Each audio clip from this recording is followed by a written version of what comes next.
টাকা আছে। না, আমার আর গরু কেনা হবে না।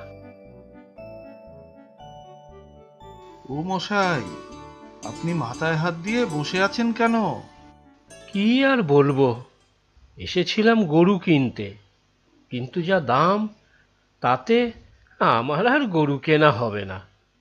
এখন যে কি করি। আপনি আসুন আমার সঙ্গে।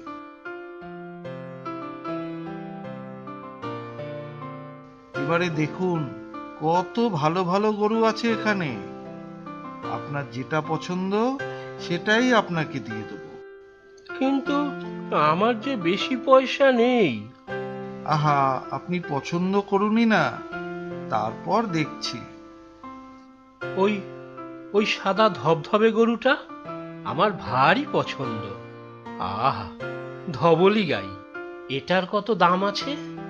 দাম যাই হোক, আপনি আপনার কাছে যা আছে তাই দিন, আর এই গরুটা নিয়ে যান। এত ভালো গরু এত কম পয়সায় দিয়ে দেবেন? এই যে ভাই, একটা কথা ছিল। কি কথা বলুন?